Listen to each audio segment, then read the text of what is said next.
So friends, आज का discussion होने वाला है एक बहुत ही इंटरेस्टिंग एनएफओ को लेकर के। और अभी एनएफओ आ चुका है पीएनबी मेटलाइफ के साथ में। तो पीएनबी मेटलाइफ ने अपने एक नया एनएफओ लॉन्च किया है जो कि भारत मैन्युफैक्चरिंग फंड के नाम से अभी एक एनएफओ लाया है इन लोगों ने, जिसमें अगर हम आज अगर डिमांड्स एंड पोटेंशियल्स की बात करें तो आई थिंक इस फंड में पोटेंशियल काफ़ी अच्छा खासा हो सकता है हर उस आदमी के लिए जो थोड़ा सा लॉन्ग टर्म के हिसाब से प्लानिंग कर रहे हैं इन्वेस्टमेंट करने का, and they want to generate the higher return. क्योंकि इंडिया में अगर आप देखोगे तो मैन्युफैक्चरिंग सेक्टर वो सेक्टर है जो बहुत तेजी में ग्रो कर रहा है। और जितनी भी सेक्टर्स हैं, चाहे आईटी है, फार्मास्यूटिकल है, चाहे कंस्ट्रक्शन है, राइट, हर सेक्टर में आप एक चीज़ नोटिस करना है कि इनके काम करने का तरीका बिल्कुल अलग है। कंस्ट्रक्शन का अलग है, ईवी का अलग है, फार्मास्यूटिकल का अलग है, बैंकिंग का अलग है, ऑटोमोबाइल का अलग है, आईटी का अलग है, राइट। इनका काम करने का तरीका बिल्कुल अलग है। लेकिन जो मशीनें, जो चीज़ें आज के डेट में इनके काम के अंदर उपयोग करी जा रही हैं, उसको पहले मैन्युफैक्चर किया गया है। कोई भी चीज़ एकदम से आसमान से नहीं गिरी है, उसको पहले मैन्युफैक्चर किया गया है और मैन्युफैक्चर करने के बाद में उससे काम करवाया जा रहा है। तो मैन्युफैक्चरिंग सेक्टर की अगर बात करें, डिमांड की बात करें, डिमांड आपके सामने है। मल्टीपल बड़ी बड़ी कंपनी है जो इंडिया के अंदर आज के डेट में इन्वेस्टमेंट कर रही है, अपने कंपनीज को लेकर के यहाँ पर आ रही है, अपने प्लांट्स को ओपन करें। जैसे एग्जाम्पल के लिए टेस्ला की बात करें, टेस्ला हो गया, एप्पल हो गया, और मल्टीपल बड़ी बड़ी कंपनी है जो अपना प्लांट यहाँ पर लगाने जा रही है। बिकॉज उनको पता है कि इंडिया का भाव बढ़ने वाला है आने वाले 10, 15, 20 साल के बाद में, तो क्यों ना इसका प्रॉफिट हम भी उठाएं और अपनी कंपनीज को हम यहाँ पर ओपन करके जो इनकी इतनी बड़ी पॉपुलेशन है उनके अंदर अपने सामान को बनाएं, इनके देश के अंदर, वहाँ उनको बेचें। बेचते हैं तो फायदा ऑब्वियसली सी बात है हमको होगा।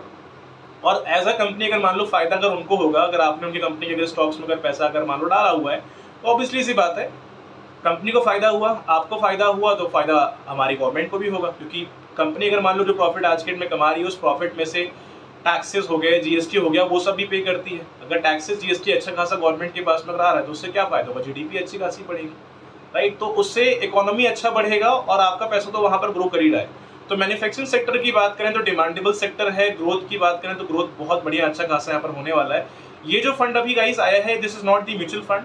ये फंड अभी यूलिप के साथ में अवेलेबल है। जो पीएनबी मेटलाइफ के जितने मल्टीपल यूलिप प्लान्स हैं, आपको इनके मल्टीपल यूलिप प्लान के अंदर ये एनएफओ देखने को मिल जाएगा। तो जहाँ तक मुझे लगता है इस फंड में डिमांड पोटेंशियल काफ़ी अच्छा खासा हो सकता है।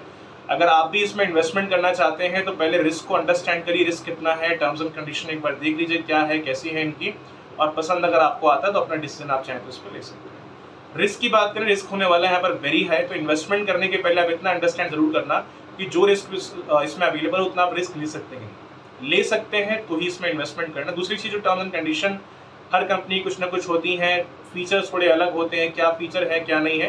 क्योंकि मैं आपको प्लान का इन्फॉर्मेशन यहाँ पे नहीं दूंगा, मैं आपसे स्टार्टिंग में कह रहा हूँ, क्योंकि ये म्यूचुअल फंड नहीं है, ये एक यूलिप प्लान है। और यूलिप के अंदर ना बहुत सारे प्लान्स होते हैं। मतलब अगर मान लो मैं पीएनबी की बात करूँ तो ऐसा नहीं है कि ये फंड किसी एक प्लान में अवेलेबल है, मल्टीपल प्लान्स के अंदर अवेलेबल है। और कुछ रिटायरमेंट ऑप्शन भी हो सकते हैं, कुछ चाइल्ड एजुकेशन टाइप प्लान्स भी हो सकते हैं इनके, कुछ ग्रोथ टाइप प्लान भी हो सकते हैं। तो हर प्लान के ना फीचर अलग अलग होते हैं। अगर मैं पूरी इन्फॉर्मेशन दूंगा तो वीडियो मेरे ख्याल से 1 से 2 घंटे की हो जाएगी।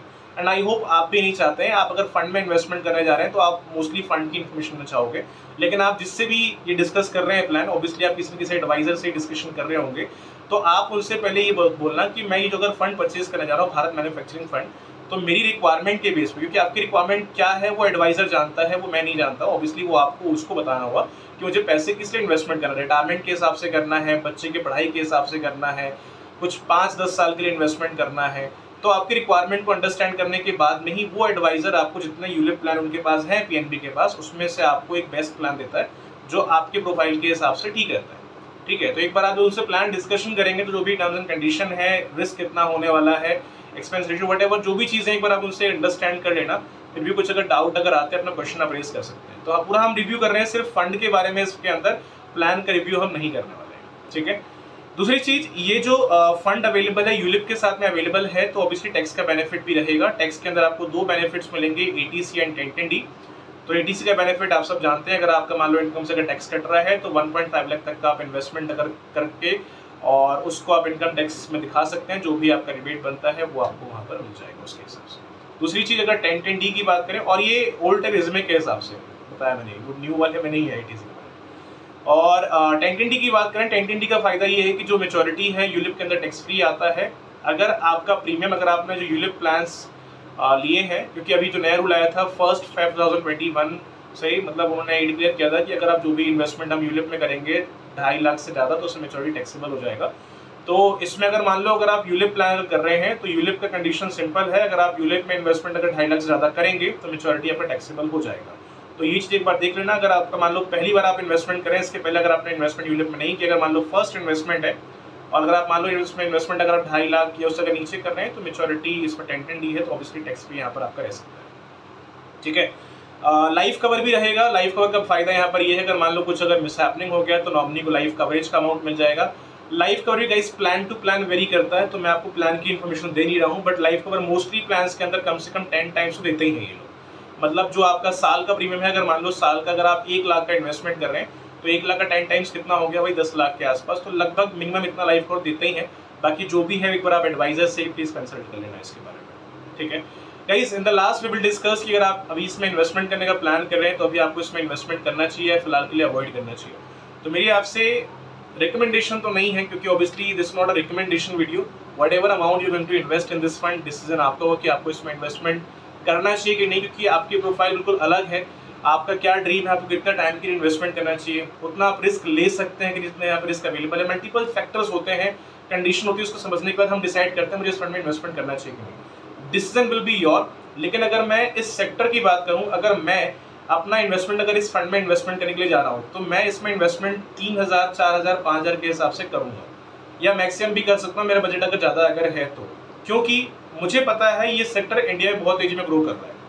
मैन्युफैक्चरिंग सेक्टर औरों के मुकाबले, जितने और भी सेक्टर आज के डेट में अवेलेबल है, हाँ ऐसा भी हो सकता है कि इस सेक्टर के मुकाबले जो भी अदर सेक्टर है वहाँ से रिटर्न आपको अच्छे मिले, नो डाउट, लेकिन ये सेक्टर वो सेक्टर है जिसकी डिमांड रहेगी। इसकी डिमांड कभी भविष्य में खत्म नहीं होगी। तो धरती पे इंसान अवेलेबल है ना, ये सेक्टर आगे चलेगा, चीजें बनाई जाएंगी। मोबाइल फोन तो यूज करेंगे ना यार, गाड़ी हम लोग यूज करेंगे, ट्रेन वगैरह चल रही हैं, एरोप्लेन्स वगैरह आज के जितने मल्टीपल बनाए जा रहे हैं, एयरपोर्ट्स वगैरह बनाए जा रहे हैं, मल्टीपल चीजें बनाई जा रही है गाइस आज के डेट में। तो आप एक बार खुद सोच के देखो ये सेक्टर कैसे डूबेगा। चीजें बनाई जा रही है, मैन्युफैक्चरिंग तो चीजें होती रहेंगी। मोबाइल फोन हो गया, घर में पेन आप यूज करते हैं, कोई भी चीज है उसको पहले बनाया जाता है। तो सेक्टर जहां तक मुझे लगता है डिमांडेबल है, ग्रोथ का चांस काफी बढ़िया रहेगा यहाँ पर। बट एक बार इन्वेस्टमेंट करने के पहले आप इसमें रिस्क जो है उसको अंडरस्टैंड करिए, जितना रिस्क अवेलेबल उतना रिस्क ले सकते हैं कि नहीं, और रिस्क के अलावा जो कंडीशन है, एक्सपेंस रेशियो, उसको अंडरस्टैंड कर लो। कुछ अगर डाउट है अपना क्वेश्चन आप रेज करिए, I try to give the answer as possible. फिर भी कुछ अगर डाउट अगर रहते हैं या अगर आप इस प्लान में अगर इन्वेस्टमेंट कर चुके हैं तो ही बताइएगा, ताकि हम नेक्स्ट प्लान जब भी कुछ करें उसके बारे में हम अगेन नया रिव्यू कर सकें किसी दूसरे फंड के अंदर। तो गाइस मिलते हैं नेक्स्ट वीडियो के अंदर, तब तक के लिए हैव अ नाइस डे।